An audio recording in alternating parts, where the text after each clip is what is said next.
Namaste, Jai Kali, Jai Mahadev, Jai Bharat. I hope everyone is doing good and taking good care of themselves. Remember, if you're fit and fine, you can take better care of your loved ones. So today I'm going to talk about 5 different kinds of dysfunctional family. But before I get into it, let me explain what a dysfunctional family is. So a dysfunctional family is a family where any kind of abuse, any kind of violent erratic behaviors, or any kind of emotional abuse and a lot of these tormenting activities are almost normalized and it's considered normal. And also it is not encouraged, by people to talk about it, because as it is, we know it's a hypocrite society and we don't address such problems because we just want to look good superficially, though we are broken, shattered, and empty from within. So, and what are the signs of growing up in a dysfunctional family? When you grow up in a dysfunctional family, you are often filled with dread that with the thought that with the thought of rather going home. So I mean, you don't feel good going back home. And also there is a lot of these arguments, abuses, and the family is all the time at war. And also the children, those who grow up in dysfunctional family, are often majorly they feel absolutely neglected, and they are in a way very scared of violent outburst. And also, if you see this tension, strife, emotional chaos, all these kind of toxic behaviors, physical abuse, emotional abuse, sexual abuse, all of these things are you know not talked about, but it exists in dysfunctional family. So this was a small little brief about dysfunctional family. So now let us understand, their dysfunctional families are basically categorized into 5 different types. So what is the first one? So let us understand the first one. The first one is substance abuse family, and in this, the caregiver or the parent is into substance abuse or substance use disorder. So as it is, you all know that when a person is into substance abuse or substance use disorder, they don't have the normal lifestyle, or they don't have a normal way of thinking. And as a result of that highness and all of that chemical changes in their brain, their moods are very erratic and violent. Often, such parents are very abusive and violent with their children, and often they forget to pick up the children, they forget about the children's needs, they forget about the family members needs, and they are in their own world. I mean, like, in all of that substance, whatever they are into. So and also, if you see statistically, over 8 million children below the age of 18 has been reported to grow up in a family where there is substance abuse problem. So I mean, like, it's a very fact, it's a reality. It's not that I'm speaking something alien. Yeah, I mean, like, it is happening in India. And maybe because of that, we are unable to become a stronger society or an evolved society. We are unable to become that because our families are broken and shattered from within, and it's hollow. So these children, who grew up, in a family that is substance abuse family, where one or more of the parent is into substance abuse, these children are further very prone to overactivity or extremely slowness. They don't have anything called moderation, or they are not used to the word moderation. Either you can expect them to either shout or just be silent. So they are nowhere in between. They are on the extreme things, either extremely introvert or extremely extrovert. And apart from that, these kind of childrens are very, prone to anxiety, post-traumatic stress disorder, PTSD, depression. And also even research has proven that these children, those who actually grow up in a family where the parents are into substance abuse, I mean the dysfunctional family that we're talking about, where one or more partner, I mean the parent, is into substance abuse, these children are also very prone to some other kind, maybe or not this, or maybe the same kind of substance abuse as well. So yes, it affects, and there is quite a lot of erratic behavior, from the parents' side, and that doesn't leave a good impression or a watermark on the child's brain, both physically and emotionally and psychologically, and that really scars the brain of a child. So yes, I mean, like, it creates a lot of problem. So one dysfunctionality was substance abuse family. The second one is conflict driven, where conflict, fight, hurtful disputes, arguments, these all are common things. There is nothing beyond these. For everything from being food, medicine, clothes, living, and whatnot, everywhere, there is this some kind of an argument or some kind of a, conflict that is there. So I mean, basically, to sum it up, in a conflict driven family, there is always fight for everything. It's never peace and harmonious or calm and cool. And it is so weird, I mean, like, to say that even what goes for dinner, there is a fight between the parents and children. Got what the children is supposed to watch on a TV, there is a fight between the parent and the kids. What clothes the children has to wear, there's a fight between kids and the parent. So there is I mean, the children also began to retaliate, in these kind of conflict driven family. The moment the children see all these things, growing up seeing all these fights and all, excuse me, so they also learn these things, and they begin to retaliate in the same way. And that further aggravates the problem more, that further hurts the ego of these kind of parents, and then they tend to become even more harsh, and these children again, they react. And so it's quite a mess, conflict driven family. And because of that, I mean, growing up in a conflict oriented family, a children is very prone to develop stress disorders, and also problems and trouble with attachment issues. So yes, that is the other kind, the second type, the conflict driven family. The third one is the violent family. And of course, I mean, like, statistically, if you see, approximately 4.5 to 15 million children are exposed to some kind of physical violence in the home. And growing up in such a volatile and violent family is, as it is, a very horrible experience, and the child doesn't deserve it. Yeah. But again, these kind of violent family, there is quite a lot of physical abuse, emotional abuse, sexual abuse.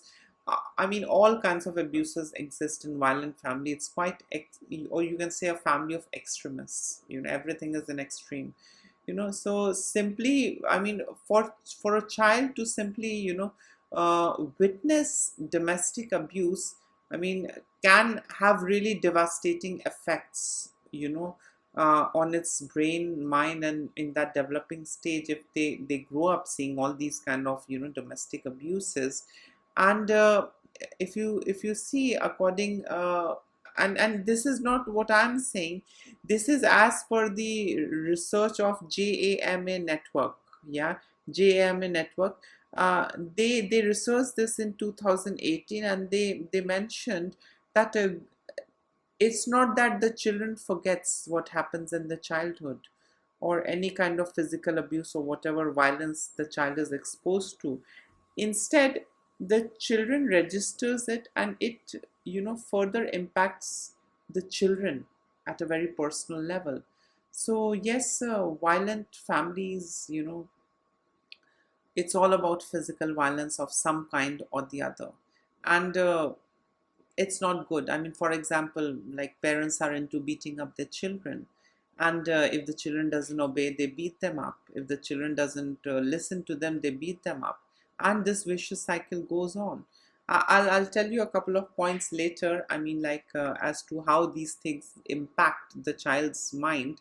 But yes, and if you see those children who are exposed to all these physical violent abuse that they are exposed to, uh, they have a lot of chances of having psychiatric disorders and substance abuse also. So if you see, it's becoming a vicious cycle. What the parents are doing, their violent outbursts are actually impacting the children in such a way that the children are prone to developing, psychiatric disorders, and they are surely to get into substance abuse as well. So, and also these children, have problems like, decreased volume in the prefrontal cortex, and also they have problems with judgment. These children have got problems with impulse control. These children have problems with planning and following through. I mean, like, some signs of ADHD. I mean, later on it develops as well. So yes, it's not good. These children, also when they are exposed to these kind of violent behaviors and abuses, their hippocampus also, doesn't grow. So as a result of which, they have a smaller hippocampus. And I mean, like, as we know, hippocampus is primarily, responsible for learning and memory. So, it affects physically, psychologically, emotionally, and in a lot of ways. It's not just that you do it and get over with it. Now the next kind is the authoritarian family. In this, parents act like dictators. So if you don't do it, they are going to just abuse you or be violent, or just emotionally abuse you or torture you if you don't do what they will say. And they're very control freak kind of parents. They think that they have got autonomy over the child, and the child doesn't have any autonomy over his or her body and mind and actions and behavior and everything. They decide everything. And as a result of so much of control, and as a result of so much of these dictatorship kind of a behavior, the child, you know uh, develops very poor self-esteem. The child begins to face problems with self-esteem. And either these childs grow up to be overly aggressive or overly shy in social situations. They can't behave very baseline or very normal or stable. They are either very shy or they are very explosive. So that is one of the effects of authoritarian family. And also, if you see, these kind of children are very vulnerable when it comes to controlling their own behavior. Yeah, so they have this violent outburst. Either they'll get overexcited and happy, or either they'll get over sad and over angry and all of that. So there's nothing in moderation. They lose moderation. And apart from that, the fifth one, the last one, is emotionally detached family. See, emotionally detached family kinds are the families where the signs of affections, like, hugging, um, touching, holding hands, gentle pat on the shoulder, a little kiss on the cheeks, a cute little hug. These dynamics don't exist in an emotionally detached family. It's just that grow up, do your work, follow the bidding, and that's it. And because of this kind of, because there is no physical signs or expressions, the children also tend to grow up, being emotionally unavailable. And in some cases also, this kind of a dysfunctionality, the emotionally detached kinds, that actually creates a problem with the self-esteem and the feelings of unworthiness in a child. So without loving a child, or I mean, without this love thing, the love bond between parent and the child, children are more likely to have that fear of abandonment. They would be more scared. They would not trust people easily. They would have trust issues. They would be really scared of the outside world because they are not that sure of the world inside the family, the house. So they're very unsure. They have attachment issues. They have got trust issues. These children develop with trust issues. So and also because of all of this, these children lack a sense of identity. They lack a kind of a identity. I mean, or you can say it's more of a psychological phenomena where they lack a sense of identity, and that lack further creates more of personality disorder, and there are endless personality disorders. So this emotionally detached families are basically where the family just lays out a list. You have to do this, you have to do that, and that's it. And if the child does it, the child doesn't get anything in return. Instead, they say, we brought you here for this. We brought you here so that you could read this. This is your duty. So this in a way doesn't motivate the kid. This in a way pushes the kid more into isolation or more into a kind of a disorder. I mean, sorry to say, but any of the following dysfunctional family types that we have discussed, all of it is a curse. People really brag that we are from this family, that family. Trust me, there is a hell lot of dysfunctionality in a lot of families. So, I mean, majorly a lot of families are dysfunctional. Let me put it this way. So, emotionally detached family also, these kids, these little ones really bottle up their feeling because that emotional connect and bonding is not there. So that feeling gets just bottled up, and there comes a time where they feel just choked. They can't even open up to others, and that leads, they get into a habit rather of just bottling up, right? So in a relation also they don't talk, and because of that they suffer from failed relationships. Now let us understand what happens, what all happens because of these dysfunctional families to the children. So first thing is that any child born in a dysfunctional family is bound to have substance abuse issues. They will have personality disorders. They would have PTSD. They would have depression, anxiety. They would have a lot of problems. So these problems actually originate from the family. So the family needs to be more humble. The family needs to be more accepting. The family needs to be more, loving and not judgmental and not egocentric and authoritarian and abusive. So yes, I mean, a family is in whose reflection you grow up. Yeah. So, and if you are from a dysfunctional family and if it goes unchecked, it passes on. It becomes a vicious cycle. You further start a dysfunctional family. You do the same things what your parent did, and you think that is normal. Yeah, because I mean that has been considered a normal, and that has been made. You have been made to believe that that is normal. Father beating up the mother, father beating up the child, it's absolutely normal. So this is what dysfunctionality is, and this is what I'm strictly against. If there is any problem, talk about it, and talking is the solution. Every family should have a system of healthy conversation. If it is not there, dysfunctionality prevails. So yes, in case if you can connect to any of the points, or if you think you were in any of those families that I have mentioned, the 5 dysfunctional families, I think my parent was not into substance abuse. So otherwise, all of the 4 that was there, it was there in my family. Those 4 dysfunctionality was there. I mean, I could see all the traits in that, in rather my family. But anyways, you can comment below if you are also from a dysfunctional family and what type of dysfunctional family you are from out of these 5.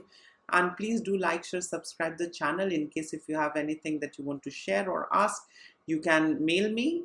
And yes, please, it's one life, so please live happily and just be yourself. You just can't keep on pleasing anyone unless you don't start pleasing yourself. So please take care of yourself. Lots of love and blessing. Bye.